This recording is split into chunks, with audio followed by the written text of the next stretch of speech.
بسم اللہ الرحمن الرحیم، السلام علیکم ورحمۃ اللہ وبرکاتہ۔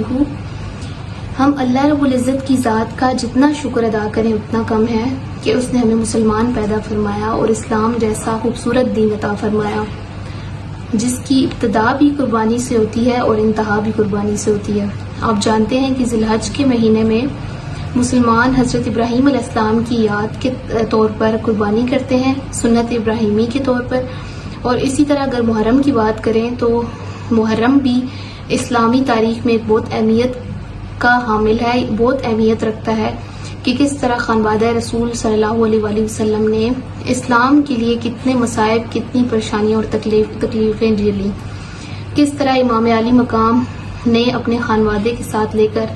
مدینہ سے ہجرت کی اور اسلام کی بقا کی خاطر یہاں تک کہ اپنی جانوں کا نذرانہ بھی پیش کر دیا۔ تو اس لحاظ سے بھی محرم الحرام ہمارے لیے ایک خاص اہمیت کا حامل ہے۔ اگر محرم الحرام کے روزے کے بارے میں بات کریں تو یقیناً یوم عاشور کے روزے کی بہت فضیلت ہے۔ حضور علیہ السلام نے اس کے روزے کی تلقین کی ہے اور ساتھ میں آپ صلی اللہ علیہ وآلہ وسلم نے یہ بھی فرمایا کہ اس کے ساتھ 9ویں یا 11ویں کا جو دن ہے اس کا روزہ ساتھ ملا کر رکھو تاکہ یہودیوں سے مشابہت نہ ہو۔ بیسکلی عاشور جو ہے وہ حضرت موسیٰ علیہ السلام کو، ان کی قوم کو اس دن عاشور کے روز فرعون سے نجات دی گئی تھی، تو یہ یہودی جو تھے وہ تعظیم کے طور پر اس دن روزہ رکھا کرتے تھے۔ تو جب مسلمانوں کو پتہ چلا، صحابہ نے حضور صلی اللہ علیہ وآلہ وسلم کی خدمت میں عرض کیا کہ یا رسول اللہ اس طرح یہودی جو ہے اس دن کو روزہ رکھتے ہیں، تو آپ صلی اللہ علیہ وآلہ وسلم نے فرمایا کہ میرا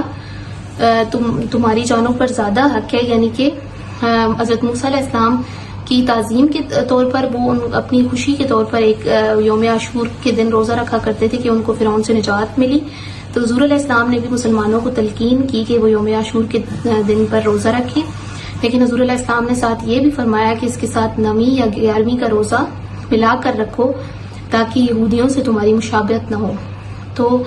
مقصد یہ ہے کہ اگر ہم صرف یوم عاشور کا روزہ رکھیں تو اس کا بھی ہمیں اتنا ہی اجر و ثواب ملے گا، لیکن اگر اس کے ساتھ ہم 9ویں یا 11ویں کے دن کا ملا کر رکھیں، 2 روزے رکھیں،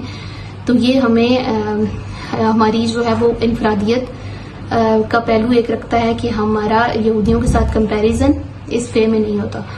تو ہمیں چاہیے کہ ہم یوم عاشور کے روزے کا خصوصاً اہتمام کریں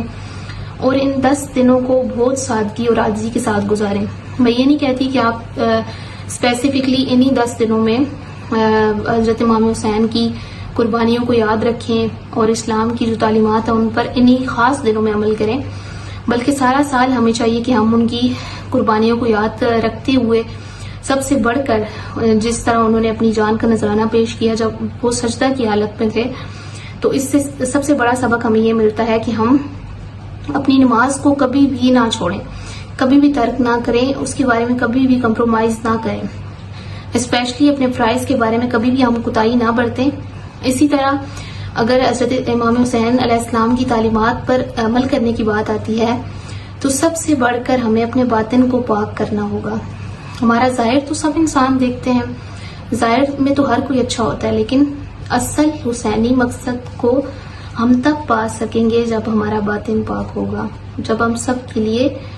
اپنا ذہن صاف رکھیں گے، اپنی نیت صاف رکھیں گے، اللہ کی رضا کی خاطر اسلام کی تعلیمات پر عمل کریں گے، تو اس وقت ہم صحیح معنوں میں حضرت امام حسین علیہ السلام کے پیروکار کہلائیں گے۔ تو اسلام کی روح یہی کہتی ہے ہمیں کہ ہم اسلام کی تعلیمات پر عمل کریں۔ صرف پرفارمیٹیو فیتھ جو ایک آج کل ہماری سوسائٹی میں ایک ہائپ کریٹ ہو جاتا ہے کہ جب بھی کوئی ڈے آتا ہے اسپیسیفکلی اسلامک پرسپیکٹو سے، فار انسٹنس رمضان آتا ہے تو ہم ان دنوں میں کانشیس ہو جاتے ہیں، اگر محرم آتا ہے تو ہم ان دنوں میں کانشیس ہو جاتے ہیں، باقی عام روٹین میں یوزلی ہم اس چیز پر اتنا فوکس نہیں کرتے، تعلیمات پر، عبادات پر اتنا فوکس نہیں کرتے، ان کو فار گرانٹیڈ لیتے ہیں، لیکن ان دنوں میں ہم زیادہ اہتمام کرتے ہیں۔ نو ڈاؤٹ اللہ رب العزت انسان کی انٹینشن دیکھتا ہے اور ہم کسی کی انٹینشن کو جج نہیں کر سکتے، لیکن ان دنوں سے ہٹ کر بھی ہمیں عام دنوں پر بھی اپنی ذات پر غور کرنا ہوگا، اپنی عبادات کا انالیسس کرنا ہوگا کہ ہم کس جگہ پر کھڑے ہیں، کس مقام پر کھڑے ہیں، ہماری کون سی کمیاں ہیں، کون سی کوتاہیاں ہیں، اور حقوق اللہ کے ساتھ ساتھ اسپیسیفکلی حقوق العباد پر بہت زیادہ غور کریں۔ آپ دیکھیں کہ اگر حضرت امام حسین علیہ السلام کی قربانیوں کی بات کی جائے تو آپ جانتے ہیں کہ حضرت حور علیہ السلام جو بعد میں جنہیں حضرت کا لقب دیا گیا، وہ بیسیکلی یزیدی لشکر سے تعلق رکھتے تھے اور وہ حضرت امام حسین علیہ السلام کے مخالف تھے۔ لیکن جب وہ حضرت امام حسین علیہ السلام کی بارگاہ میں گئے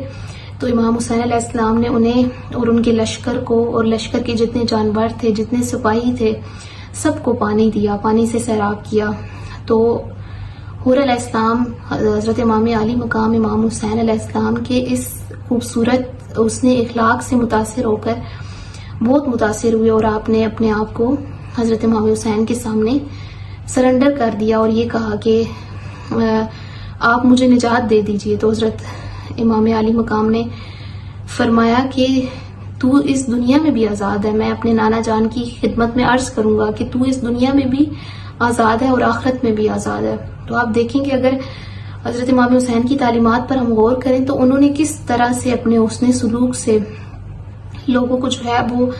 متاثر کیا اور اپنے حسن اخلاق سے انہوں نے اسلام کو پھیلایا۔ تو ہم اپنے برے اخلاق سے لوگوں تک اسلام کی تعلیمات نہیں پھیلا سکتے، ہمیں اپنے اخلاق کو، اپنی خامیوں کو تراشنا ہوگا، اپنی خامیوں کو ڈھونڈنا ہوگا اور اپنی اچھائیوں سے لوگوں کو متاثر کرنا ہوگا۔ اپنے اچھے اخلاق سے، اپنی اچھی عادات سے، اپنے اچھے برتاؤ سے لوگوں کو اسلام کی طرف لانا ہوگا۔ اسلام بہت آسان دین ہے اور اسلام میں بہت آسانیاں ہیں اور یہ اپنے پیروکاروں کے لیے بھی آسانیاں لاتا ہے۔ جیسے آپ جانتے ہیں کہ حضور علیہ السلام نے فرمایا کہ آسانیاں پیدا کرو، تنگی پیدا نہ کرو، اور اسی طرح محبتیں پھیلاؤ، نفرتیں نہ پھیلاؤ۔ تو ہمیشہ دوسروں کے لیے اچھا سوچیں۔ بیسیکلی محرم الحرام کی جو اصل تعلیم ہے، جو اس کا بنیادی مقصد ہے، وہ یہی ہے کہ ہم اسلام کی تعلیمات کو پھیلائیں، امر بالمعروف و نہی عن المنکر پر ان کو بہت زیادہ اس پر فوکس کریں، لوگوں کو نیکی کا حکم دیں، انہیں برائی سے روکیں، کیونکہ ایز اے مسلم یہ ہم سب کا فرض ہے کہ ہم اسلام کو پھیلائیں۔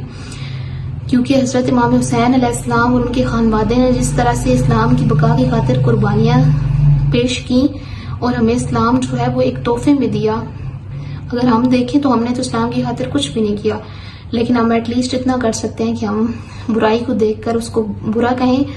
حق کو باطل میں فرق کر سکیں اور اپنے طور پر، انفرادی طور پر کوشش کر سکیں۔ تو اللہ رب العزت سے دعا ہے کہ وہ ہمیں محرم الحرام کے اصل معنی کو، اصل روح کو پہچاننے کی توفیق عطا فرمائے، اور جو ہماری آئیڈیل، جو ہمارے ہیروز ہیں، جو ہماری ہستیاں ہیں، انہوں نے جو قربانیاں پیش کی، ان کی قربانیوں کو پہچاننے کی توفیق عطا فرمائے اور ان کی تعلیمات پر عمل پیرا ہونے کی توفیق عطا فرمائے۔ جزاک اللہ خیرا و احسن الجزاء، والسلام علیکم ورحمۃ اللہ وبرکاتہ۔